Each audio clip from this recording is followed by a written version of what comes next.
Throughout Colombia, South America, for centuries the people have gone to the marketplace. It is here that they trade. It is here that they buy their coffee. Coffee grown by men like Juan Valdez. He washes the coffee by hand and then dries it carefully in the sun.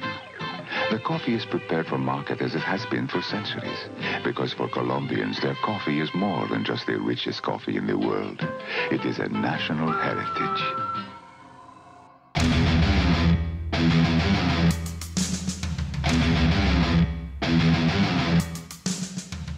Welcome to Predator Minute, the podcast that breaks down the 1987 action sci-fi horror suspense classic Predator 1 minute at a time. I'm John Zabriskie. And I'm Jeff Glover. And I was about to say with us today. We don't have a with us today. Anyway, this week on the program, we're talking about minute 23, the Michael Jordan.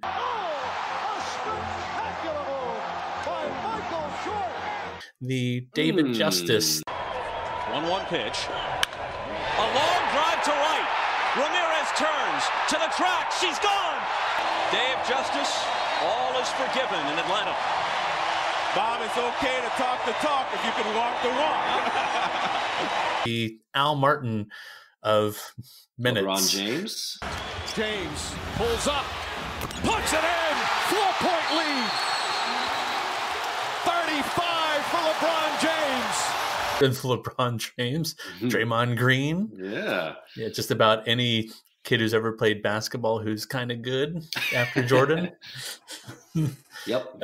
Of minutes. And we're talking minute 23. Minute 23 opens with Dutch finishing up his commands to the team as they make their way to the guerrilla camp. And then it ends with Billy pulling a gorilla behind a tree. Yeah. So we're finally making it to payback time. Payback time. Oh, yes. That poor gorilla just gets yanked. He just, whoop, gets pulled right out of there. Totally Jason here. I love it. I love the fact that this team is so awesome that they're basically the slashers entering the gorilla's lives. Yeah, they really are. Yeah, we're still building up. The carnage is about to begin. The suspense is killing me. But we get some nice setup in this minute for what is about to come, don't we? Yeah, we do. And you mentioned the word suspense. If you notice, that's one of the genres I just kind of slapped onto the beginning of the show here because, I was doing a lot of thinking this week about the minute like I do. And I was thinking like all these minutes, these 22 to 23 minutes that we've been talking about, really nothing action-wise on screen has happened. They've referred to some action off screen a few times, like the chopper being shot down, the gorilla, not the gorillas, but the gorillas taking the prisoners from the chopper and shooting the pilots, the unseen adversaries killing and skinning all the Green Berets. But it's all leading up to this action point. But up till now, right, if you've stayed with the movie, you're probably like really, really just hardcore waiting for that action. Just like, can't wait. They built it up and they built it up. We just need to have this sweet explosive. Yeah. And when I watched this movie when I was younger, there was always, certain parts that you kind of wait for. And, after you've seen this movie a lot of times, you can kind of have it on and, be doing some things around the house, perhaps folding some laundry. And, but when certain scenes come on, you stop what you're doing and you go watch. And we're leading up to that kind of first main scene that the first act of the movie really builds up to this confrontation here. Yeah, because we haven't seen, like I keep saying, action sci-fi classic, but we haven't seen really any action. It's just all alluded to off screen, and definitely not a lot of right. The most sci-fi thing we've seen so far is just this altered vision from whoever is looking at them as they make their way through the jungle. So it's definitely been more of a horror angle with them discovering the skinned bodies, and it's definitely suspense angle with all this build up to the mission. Yeah. All right. So this first part of the minute kind of carries over from the last minute. Arnold and Dutch are finishing up their instructions to the team. Arnold and Dutch. Did I say Arnold and Dutch? Both of them. Try that again. I'm not you. I'm me. It's a clone. That's what I'm trying to tell you. I'm not me. I'm you. I'll try that paragraph again here. All right, so the beginning of this minute, we get Arnold / Dutch finishing up his instructions to the team, and we're finding out what everyone's going to go do to get themselves set up for this confrontation, and then the team moves out, right? And so what do we get here? What do our different partners get to go do, John? Well, just to recap, because his commands here are cut off at the minute break, I went back to the last minute and just put the two pieces together. So his total command is: killed one of the hostages. We move. Mac, Blain, the nest. Billy, Ponchito, the guard. Hawkins, Dylan, back up. As soon as they're set, I hit the fuel dump. So what I love about this, and just what struck me, is that he just tells the team what to do, and really that's it. There's not a whole lot of details about how to go about their business, and there's really no details about how exactly he's going to, quote unquote, hit the fuel dump. I hit the fuel dump. No, none at all. I noticed that too. Either they've done this enough that they just know there's going to be a rolling vehicle with explosives, or I don't really know how they know what to do, but I don't know either. And then even later, when we see the backup of Dylan and Hawkins, Dylan's totally like giving thumbs up to different people, like, "Okay, it's all good." Like, what is all good? Like, what's being clear? Like, I don't. Do you think Hawkins and Dylan, when he was like back up, they were like looked at each other, and were like, "God damn it, we got backup." God. Yeah, and I mean, we could see why, right? Because like Hawkins is like the fresh faced, he's more of the rookie kind of trooper here, and Carl Weathers, Dylan, he's the outsider of the group. Yeah, Dutch probably doesn't really trust him that much. I mean, he used to be someone he could trust, right? And Mac and Blain and Billy and Poncho get kind of the two dangerous jobs where they're going to infiltrate the camp and presumably take out these. That's what I took away from that instructions. Like the nest, I assume means go destroy the nest, right? Or go take out the guard that's in the nest, probably. And then Billy and Poncho, the guard. So obviously go take that guy out. So we get to see them a little more up close and personal as they act out their duties here. Yeah, as really it's just more strategizing most of this minute, which is just moving through the jungle quietly and somehow out of sight of the worst lookouts ever to their positions. I mean, I'm including the guard who's leaning against the tree in that group too. And why do you think? Why do you think these? Go ahead. No, I was just saying. Yeah, they're all facing the wrong direction. What are they doing? The wrong way. Why do you think that is? Why do you think they're? Maybe they're just bored. Like, they're sitting out there. They've been standing there for a long time. I guess maybe they're just leaning against a tree. Like that one guy just lights up a cigarette, which it looks like he looks like a hippie smoking a joint. We'll have to talk about that when we get there. Yeah, Moonbeam's friend. Yeah. I was trying to think of some good names for him. Yeah, but it reminded me of like a video game, like especially like maybe a N64 video game where the AI on the bad guys is not very good. What's that noise? And they're just sort of walking back and forth and they never look in your direction, Right, you're just watching for the pattern. Like, okay, after 5 seconds, they turn away. Right, they have some sort of looped behavior and you just wait for them to be staring at the wall for 5 seconds so you can sneak by. Exactly. Oh, no, I'm going to look at the wall. Now I'm going to look back at the camp. Yeah, so right. I like your idea of naming them though. See, do you want to name the guy looking away in the hat or the guy leaning against the tree? Well, let's see. The guy. So if listeners at home are following along, around the 25-second mark of this minute, our little guy watching it right now slowly moves into frame, and he's wearing like a straw hat. He's got a mustache, and he's also looking the wrong way. And when I first watched this, I was like, that guy looks familiar. Why does he look so familiar to me? And then at first I thought, well, they have kind of dressed him up as like the most stereotypical South American person, right. with the mustache and the straw hat. And then I realized, no, it's not just any stereotypical South American person. It's Juan Valdez. Juan Valdez. The Colombia coffee man. Oh, that's great. So then I Google imaged Juan Valdez, the coffee man. Juan Valdez. And he seriously looks like him. So this guy's name from here on out is Juan Valdez. Juan Valdez. Oh my gosh, you're right. It has to be Juan Valdez. Oh, that's great. I really wish he was like sipping on a cup of coffee in this scene. That would have been perfect. And he had his donkey or his burro right next to him hauling his coffee beans around. Yeah. Are you looking at the logo, like the old logo of the Colombia coffee? I am. Oh, man. So that's Juan Valdez. Juan Valdez. He's looking the wrong way, and while he's looking the wrong way, who is that in the background that sneaks right by him there? That looks like... Is that Blain and Mac? Yeah, Blain and Mac. Blain and Mac. Right behind him. He doesn't even hear the crunch of the leaves or anything. Mm-hmm. Boy, Juan Valdez. Juan Valdez. Is really slacking. Right, like he had one job, which is like look out, as in look out away from the base, and not quite doing that. Literally one job. Yeah, where what you do is in the title of your job. You look out. Yeah. All right. So there's Juan Valdez. Juan Valdez. And then, should we talk about the next little moment here we get with Blain? Yeah, this is probably one of my favorite shots of the movie. Yeah. Where Blain is making his way toward the nest on his presumably hands and knees.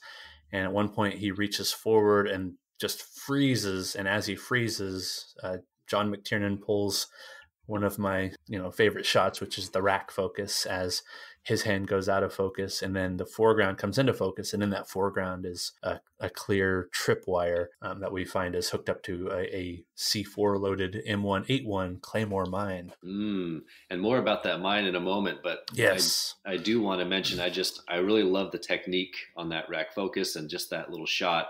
Mm-hmm. It's expertly done, because when the camera pans up right there, if you're looking for it, you can see the tripwire, but when it's out of focus, you really can't see it very well. So you as in the audience experience the kind of the surprise that Blain, the character, would be experiencing in the same moment. So it's really well done. And there's a little kind of heightened music that hits there. We call it maybe strings, which is like kind of the one place you can say, oh, that's really appropriate for strings. Right. Like you're actually seeing a string on screen. And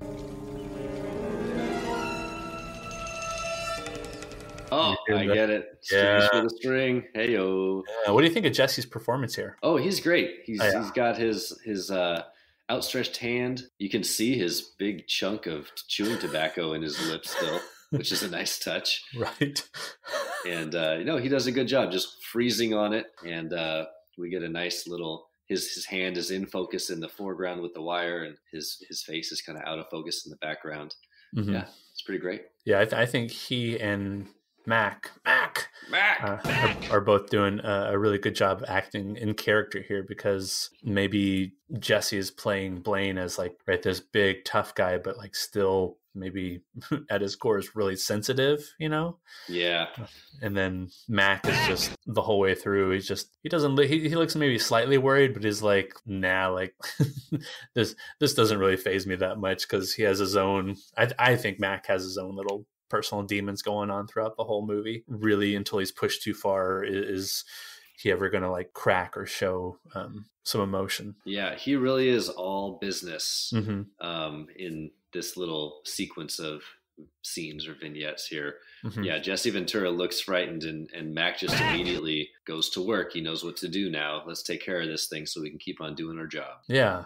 Oh, I really like how the team is working together, at least Mac and Blain, and that at first I thought it was Blain pushing the stick into the, what is that called, the detonator well of the mine, but no, that's totally Mac.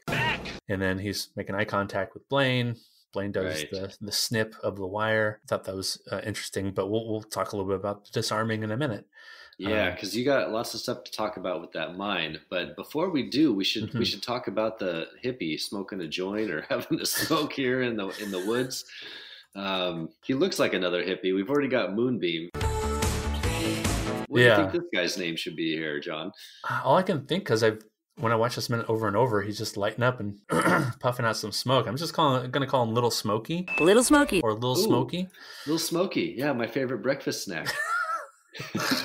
Yeah, those like the little Link hot dogs, right? That, like, yeah. Like you eat them now, and you're like, "Ooh, I just know these are cancerous." Yeah, like, and right, so many nitrates. So many nitrates. Little Smokey. It's like a bunch of little nitrate links.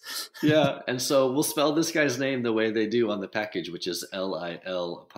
So yes, he's Lil Smokey, like the rapper. Little Smokey. Like the rapper, yeah. And like any self-respecting rapper, he's going out in a violent way. Yeah. And smoking right beforehand. And smoking. Yeah, Juan Valdez and Lil Smokey so far. Juan Valdez. Little Smokey. Yeah. So another quote unquote lookout who is looking the wrong way. Right. And so we get a shot of him smoking here. Also, he's like really dug into the leaves. Yeah. Like, he can't really see much there, can he? No. He's not up on he doesn't seem to be up on any sort of point of like any vantage point or lookout hill or tower. He's like literally shoved himself underneath a couple trees and branches and is hotboxing Little Smokey. his little hideout. So this guy really takes the cake for bad lookouts. And if I were to map this out, you would see, the way Billy goes and the way Mac and Blain go is that from the log, Billy goes. I can't really describe it over audio, but Billy and Ponchito go in such a way where how they end up behind this guy and how the hill is sloped behind the guy indicates the guy is most likely also looking back at the camp. Right. Probably looking, who knows, maybe right at the gun nest, and he doesn't see Mac and Blain like carrying a humongous weapon with them and cutting wires and chewing tobacco. These guys are the worst. Yeah, chewing tobacco. Worst lookouts sliding ever. Like when they slide down the hill like that, that's got to make some noise.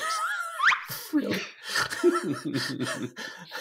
Oh man, it's just just because classic 80s goofball bad guys who are just just dumb henchmen, just not paying attention. Right. All they are is they're just added to the body count.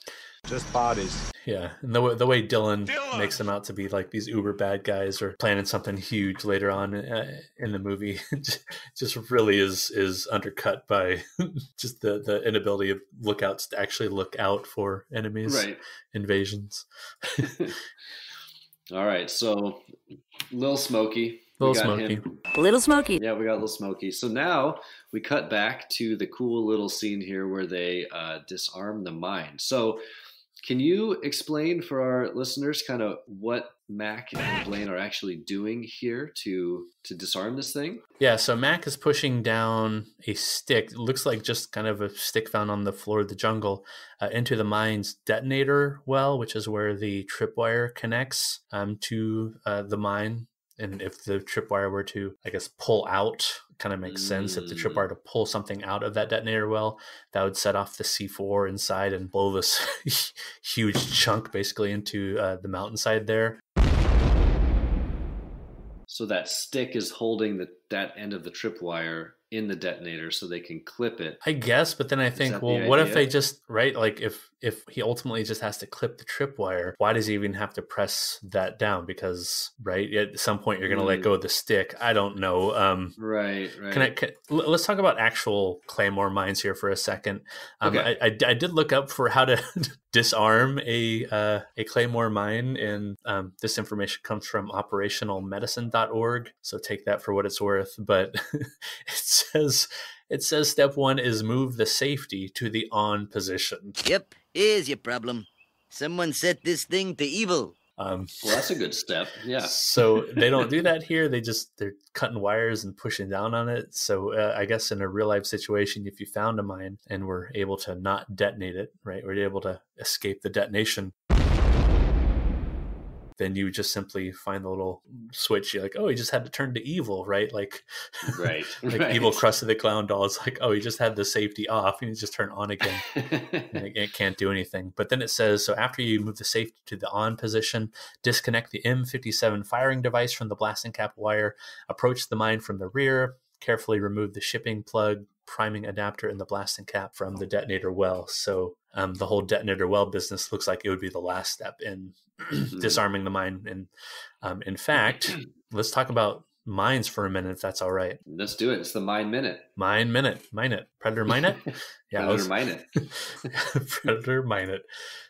Wah, wah. Wah, wah, wah.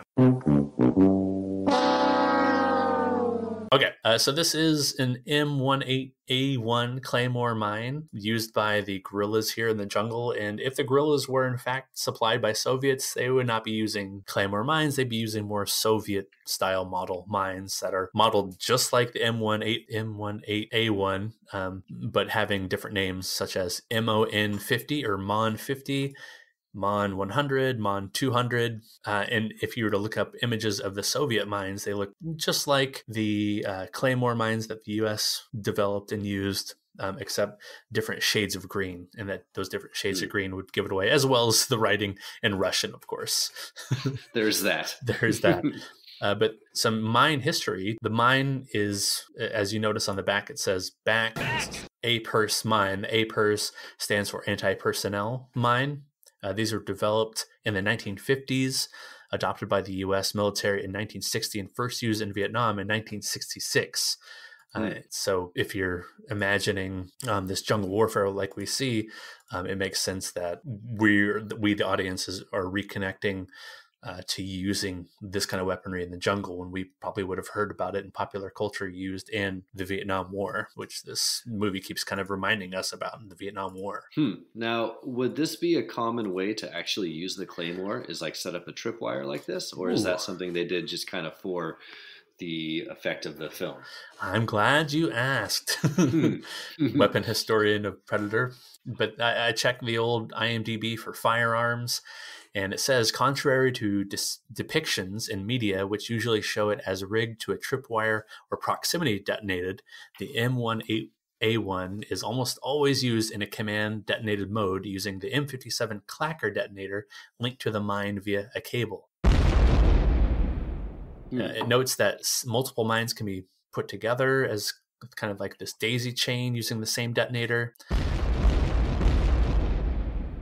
It says, while they are not usually used in a self-detonated mode, it is possible to rig up systems to detonate the mine via other means. Anything which can trigger a blasting cap will work. If you look up any videos of the Claymore mines, you'll see the military is strictly just using wired triggers to press the button to activate the mine.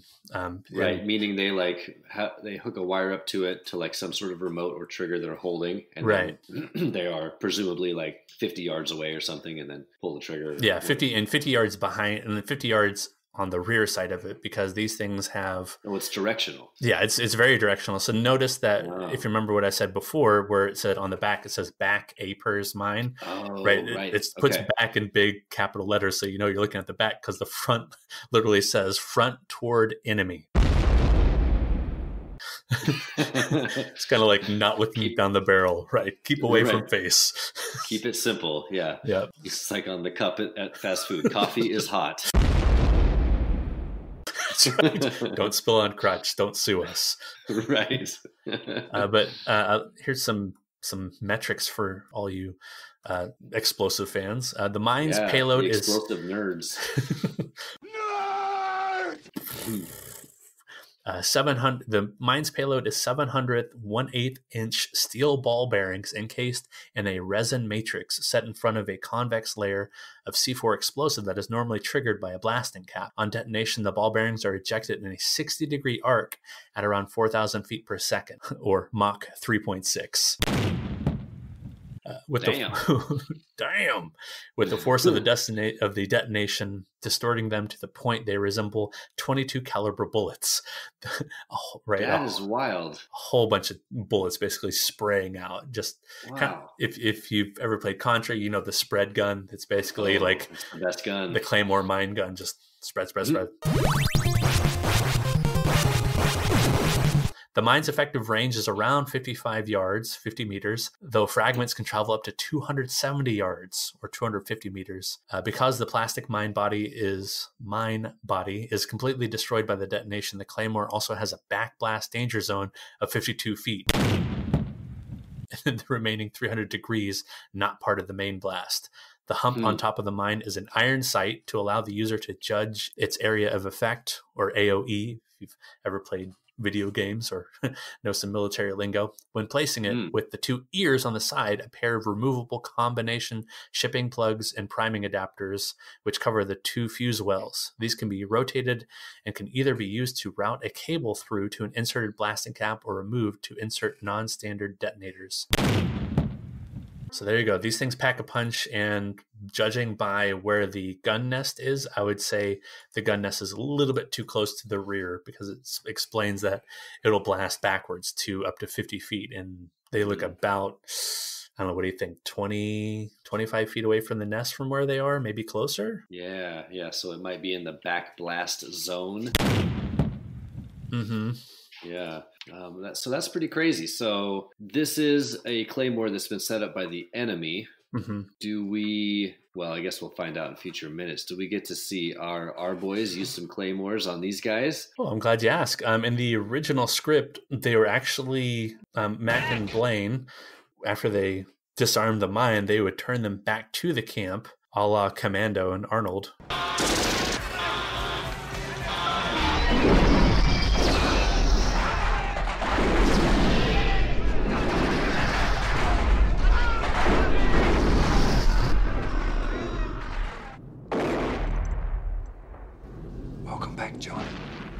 From the previous year, what he was doing with his C4 Claymores. C4 Claymore. And they actually rewired the mines to face the camp. But at the same time, anyway, in the movie, we see them actually use the mines later on when they're setting the trap for the Predator much later. At night, they're trying to set up the C4 mines and tripwires with the Predator trying to recover Blain's body. In the camp at night. Nice. If you think about it, that would be extremely dangerous practice, repositioning the mines so they go back to the camp, because you're in the range, you're in the camp, taking out all these guerrillas. So if someone would happen to trip the mine from outside the camp while you're in it, you just basically committed suicide. Blew up a mine on yourself, and that was all your own work. Yeah, that seems very dangerous. Maybe that's why Little Smokey was just hiding out under the tree there, because he got a little high and forgot where all the wires were. And was like, I'm not moving. I'm just going to sit right here.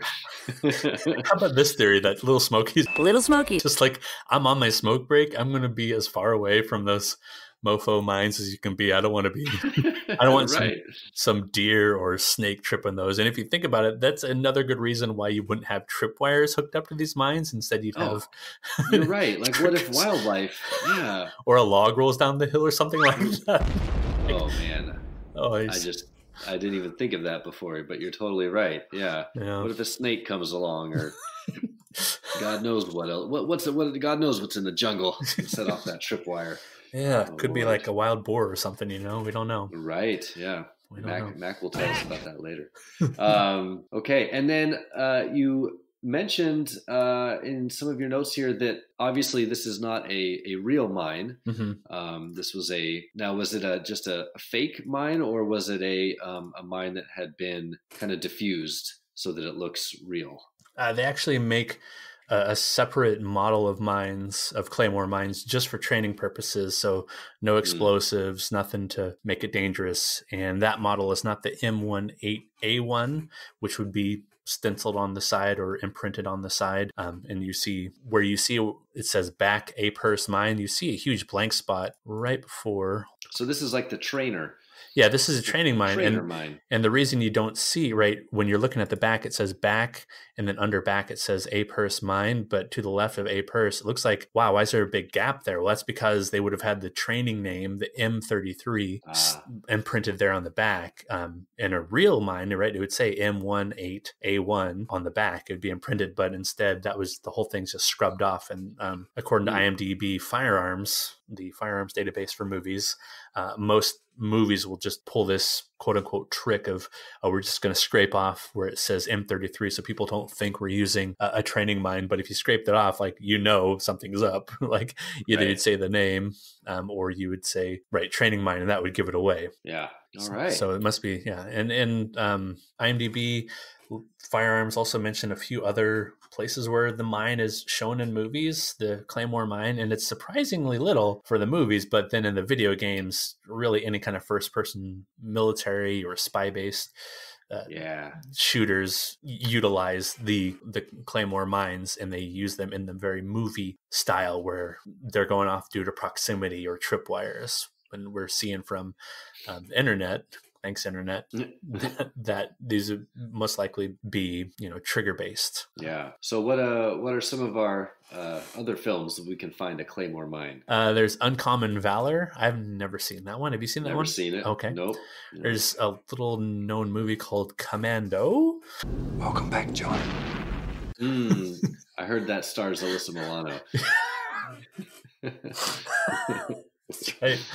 Yeah, it starts, Alyssa Milano and Vernon Wells. Welcome back, John. Dan Hedaya, Bill Duke. Trying to think who else. I feel like there's someone on the tip of my tongue. I love the bad guy in Commando that he's supposed to be wearing like a chainmail vest, but it's clearly like just a gray like knit sweater. Yeah. I don't know what purpose that would serve anyway, but it's pretty bad. He's a little out of shape, and like his stomach is like sort of poking through. Like he makes up for it by just being completely nuts, though. That's what I like about Vernon he's Wells. just insane. Yeah, you're right. Come on, John. I'm gonna kill you now! I'm not gonna shoot you between the eyes. I'm gonna shoot you between the balls. And he has one of the great villain deaths. Oh, yeah. Yeah. Why don't you let off some steam, Bennett? Some steam, Bennett. Let off some steam, Bennett. Oh, so Commando has the well-known scene where Arnold's run away from the compound and he presses the trigger. So he's actually using the claymores correctly with the trigger, but apparently it's like this wireless trigger, and the explosion is just these humongous pyrotechnic works. It is wonderful. Those are like fire bombs. And if you if you've ever watched like body counts of these action movies, it's hilarious because like he'll set off the mine that'll do the freeze frame, and then it'll be like 19, 11, 12, 13, 14, like it'll freeze, and like all the bodies you see silhouetted in the flames are counted as the body count. Oh, that's great. That's awesome. But you'll see the Claymore mine also used in The Park Is Mine. I believe that's the movie. Tommy Lee Jones is a one-man revolution, and he's going to war against the city of New York, in which Tommy Lee Jones claims Central Park or some other large park, and he's this vet, really not painting vets in a good light, and he's just totally bonkers, and he has this whole arsenal. But fun fact, it's one of Aaron's, my brother Aaron's movies from his youth that he really enjoyed. Oh, no kidding. Yeah, I think he even had a shirt made, as in he wrote in marker on a white T-shirt, "The Park Is Mine." So there you go. Yeah, very nice. So a lot of military movies on here: Platoon, sure, G.I. Jane, Proof of Life, Sniper 2, SWAT, Punisher, the one with Thomas Jane, and I had to include that reference because Thomas Jane by far has my favorite line in Arrested Development. No, I'm afraid I just blew myself. I know it's not Arrested Development minute, but I try to make those references where I can. He's as much as possible. Yeah. I don't know if you remember, but there's he's playing, like, he's really method acting for these two roles. So in the real life world of Arrested Development, he's acting like kind of like this homeless, I think is like a homeless dad, and he just wants his kids back. I just want my kids back. So he and Michael and the rest of these guys are like having to speed build a house for, I think, a competition against Job. And in the middle of Michael giving instructions for how to build the house, Thomas Jane just says, I just want my kids back. And Michael just like gives him this look like, all right, and we're just going to keep going. Bottom line is we've got 2 weeks to build a house. Doesn't have to be good, just has to look good. I just want my kids back. not aware that Thomas Jane is trying to method act through these kind of like real life situations. So I had forgotten about that. That's fantastic. Yeah, Man, that show deserves a rewatch. I got to get back into it. I already have that drop saved from when I was putting together these notes. I'm like, oh, that's going to be in there. I just want my kids back.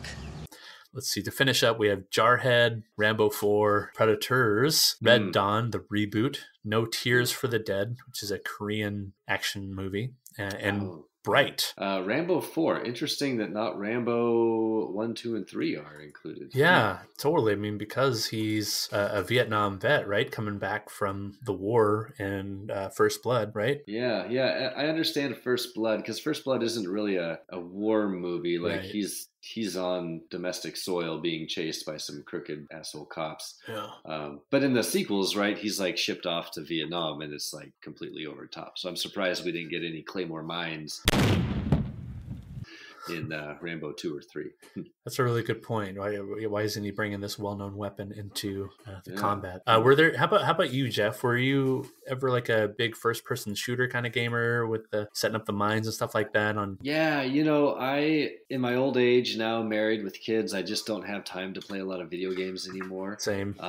But back in my college days, when my buddies and I would sit around and just play, the number one game, not surprisingly for someone my age, I'm in my late 30s at the time, was GoldenEye.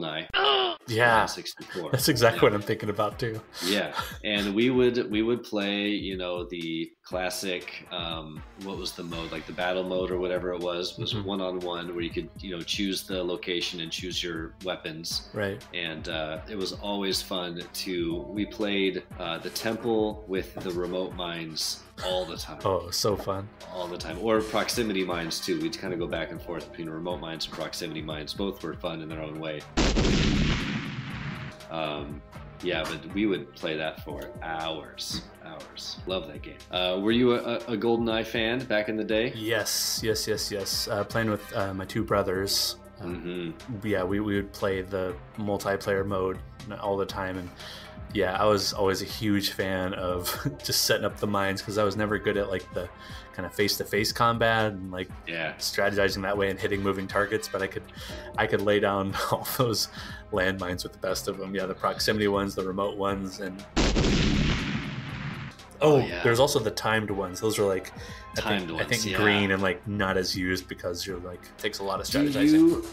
Do you remember there was a location, I think it was called the Complex, and there was a room in the complex that was full of pillars.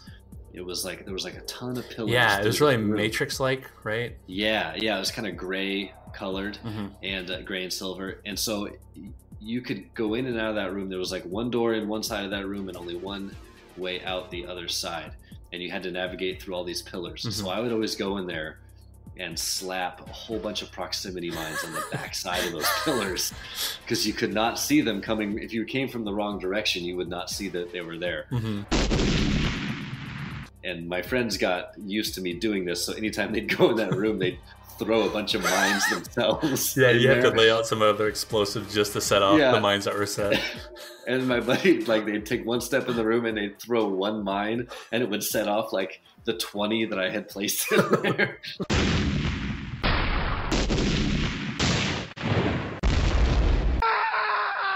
And they would all go off.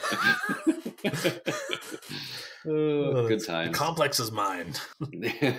Oh man, this is like double meaning. The park is mine with all the Claymore mines. Oh, missed a golden opportunity. Oh well, a golden eye opportunity. Oh,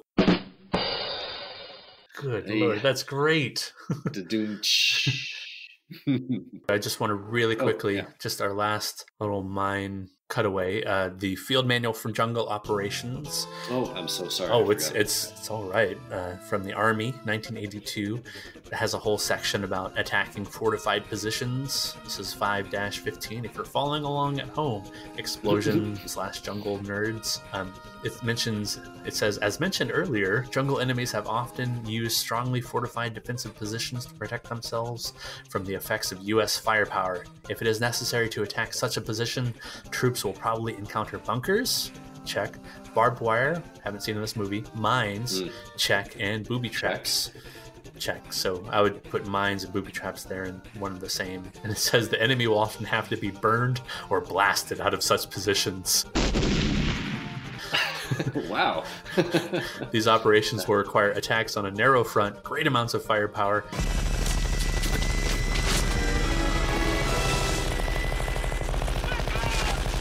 and limited objective attacks. And I sure hope that that is the strategy that Dutch's team takes here. Me too. Great amounts of firepower. Just nothing but firepower, nothing but blasted explosions.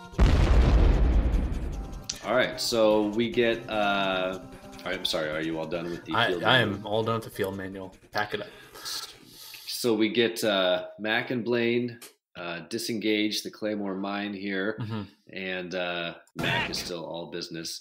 We get another quick shot of Juan Valdez. Juan Valdez. He's totally just kind of scanning the interior of the camp. It looks like he's not only is he looking the wrong way, but he's scanning like he's not even holding his gun. No. Yeah. His gun what is pointed like not even out towards the outside of the camp. It's just kind of pointed sideways, maybe along the border of the camp. Looking at this again, it really does look like he's bored, like he's sitting on a hay bale or a sandbag up there or something, kind of hunched over with his elbows on his knees. Yeah. You know, like, what the hell am I doing here? Wish I was making some coffee beans or something like that. I wish I was. Oh my God, if he just slowly lifted up a hot cup of steaming coffee. Juan Valdez. It would have made my day. Cafe. Yeah, cafe. And then just looked right at the camera and smiled. And winked. Doesn't Juan Valdez do a wink? I forget. Juan Valdez. We're gonna have to do a little homework and watch some Juan Valdez commercials, old commercials. That'll be the opening to the minute, is a Juan Valdez commercial. So we get a shot of the two worst lookouts, Juan Valdez is hanging out, and then it cuts back to our friend Little Smokey. Little Smokey. Yeah, he's totally done up like your stereotypical gorilla too. He has the fatigues on. He has a red band on his head. I don't know if you call it a bandana, but just kind of hunched down in his little hidey hole, having a smoke. Avoiding life right now, I guess. Just taking five from life. You almost feel bad. He's having it's like he's on his little break right now. He's sitting, he's having a smoke. It looks like he's looking up at the sky or the leaves, enjoying the beautiful jungle. And then what happens?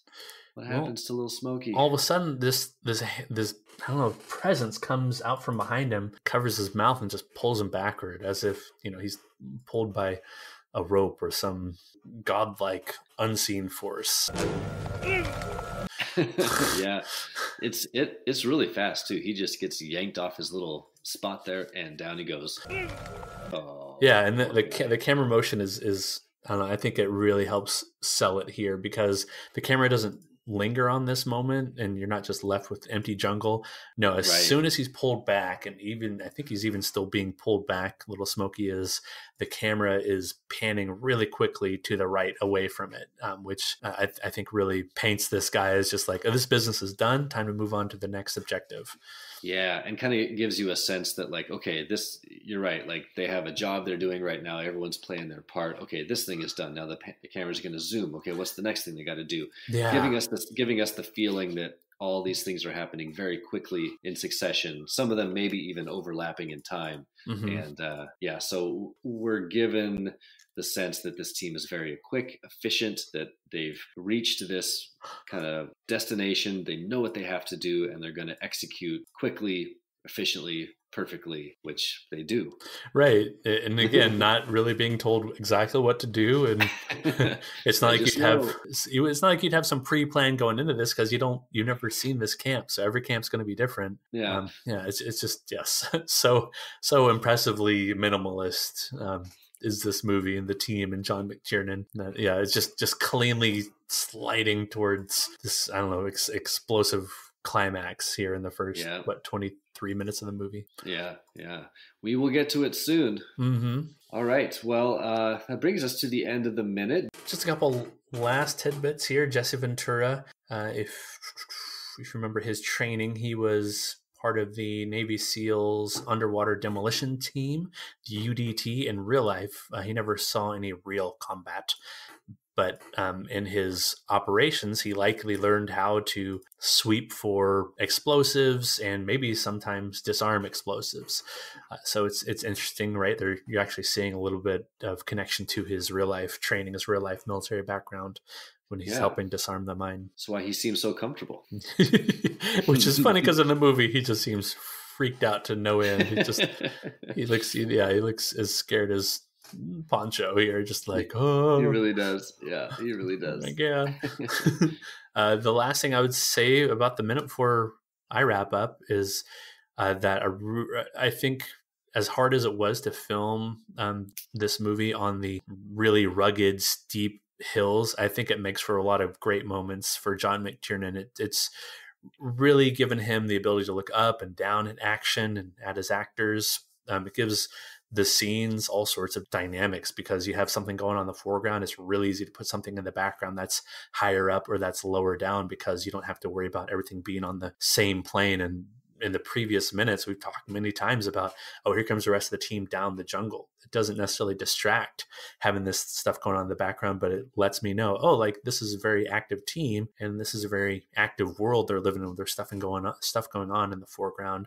and the background. It's not just like right in front of you, but there's depth to it. And I think the really rugged landscape lends itself to that. Yeah, he does take advantage of the landscape because the camera will be high up showing guys going down a hill, or he'll move it low, looking up. And so every shot establishes height and depth and really helps us feel like we're right there in the jungle. And we also understand, like you said, the rugged nature of the ground that we're on, the steepness of the hill that they're coming down. And a less experienced director might not know to take advantage of that, but he does it pretty expertly in this sequence. And just throughout the movie, he does a really good job of letting the camera linger at the right parts and letting you take everything in, the landscape, and also the movement and the actions of the actors. Yeah. What a great movie. Love this movie so much. Oh, I was going to say, remember the last minute 2 minutes ago with that great long shot, the great long shot, like owes a lot of its value, I think, to the landscape itself, because you're having Arnold come down the hill, down the mountain on his stomach. And then when it sweeps to show the camp that he's looking at, when it sweeps over his shoulder, that camp is way down there, which is really given the use of the terrain a lot of credit. Yeah, I mean the jungle really starts to become a character of its own, and he's really establishing that. And as the movie goes on, we know that third act of the movie we're going to have the Arnold Predator showdown. The jungle is another character. It totally is. He's out there trying to survive, not just the predator, but in this incredibly unforgiving landscape. And he has barely any supplies to be there. So yeah, McTiernan does a good job. As we're watching this, we realize what it's like for them to be in this jungle. And then later on in the movie, when we're running around the jungle, having all these different other action sequences, that's already been established and it's in our mind, and it really just adds to the overall effect of the movie. Yeah, it's something we'll keep an eye on for sure. Is just how the environment is really starting to turn against them and work at a big disadvantage for them, because so far we haven't seen a lot of, like we talked about before with the jungle manual, we haven't seen a lot of like the natural jungle hazards in any way obstructing them or making their job that hard. Right. Yeah. Well, does that bring us to the end of the minute? I think it does. Should we do our wrap-ups here? What do we got next on the docket? Well, this is the part of the show where we talk weekly recommends about shows or movies that you've seen, or books you've been reading, or apps you've been patronizing, or new blinds you've just put on your window that you just can't shut up about, or oh man, new goals that you're setting because it's January. And all right, well, I got a movie recommend awesome today. Yeah, so I had the pleasure of seeing Glass recently, which is the third installment in the Unbreakable Split universe.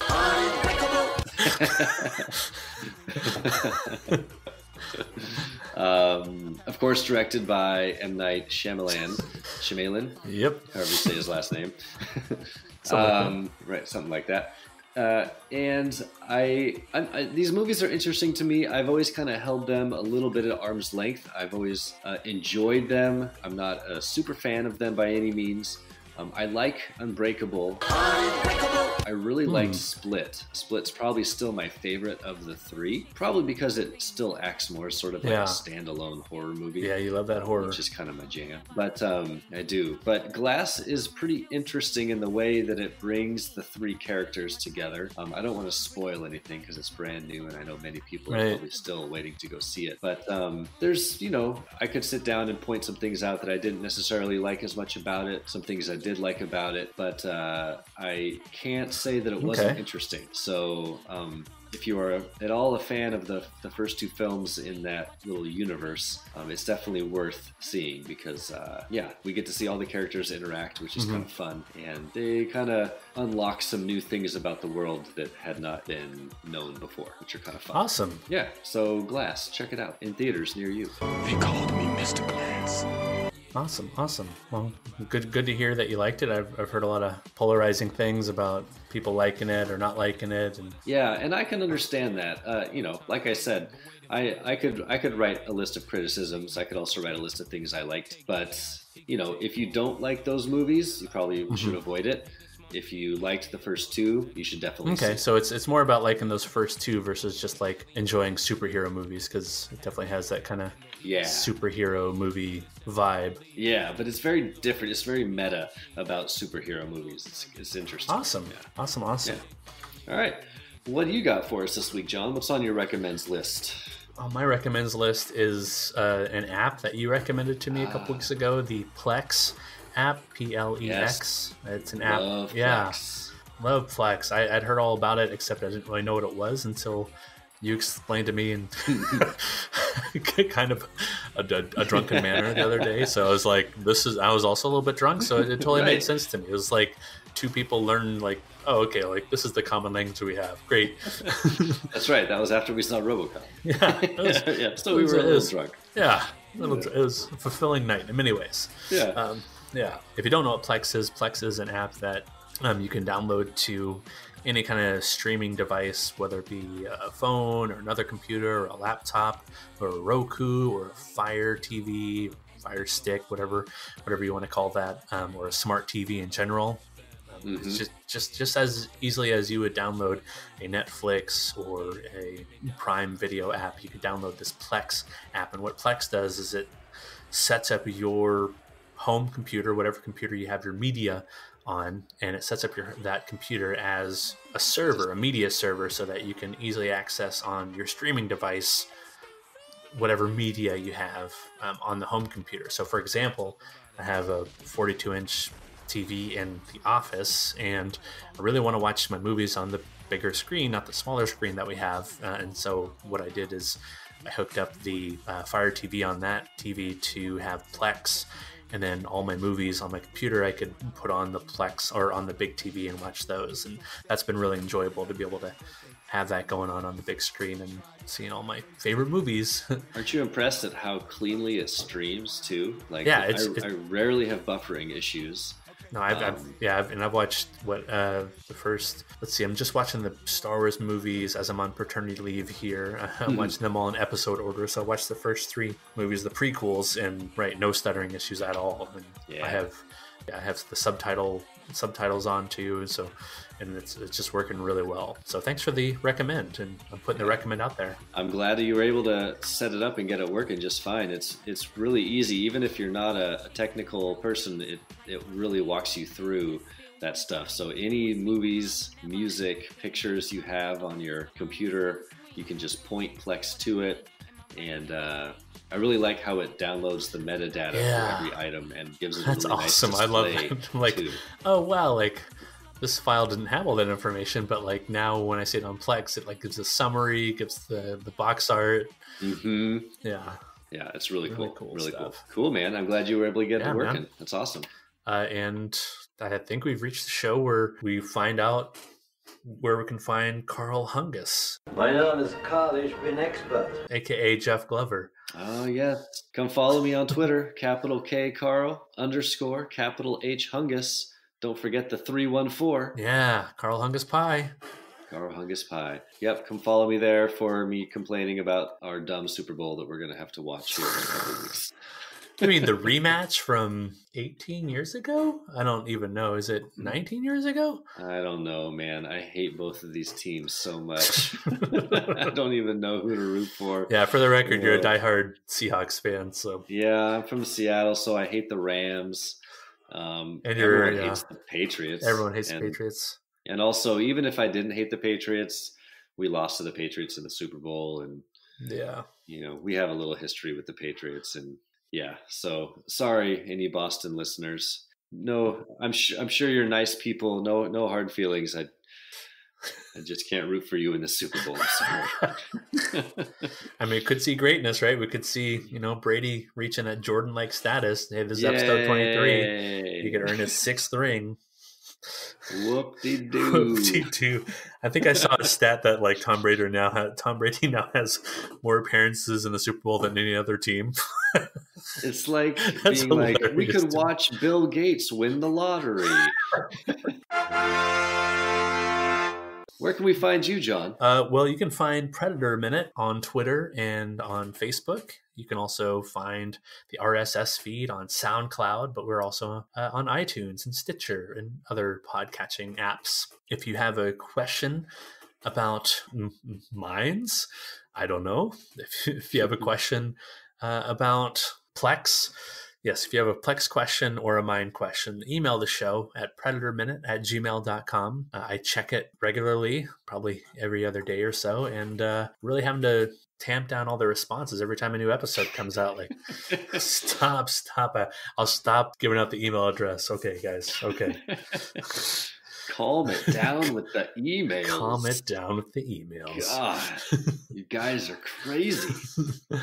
Good stuff. I'm looking at right now. There's nothing in the inbox. I think the last email I received was 12/8. That was okay. That was about a month and a half ago. But yeah, so I think that wraps us up. kind of like meandering right now. Okay, so for Predator Minute, I've been John Zabriskie, and I'm Jeff Glover. And until next time, stick around.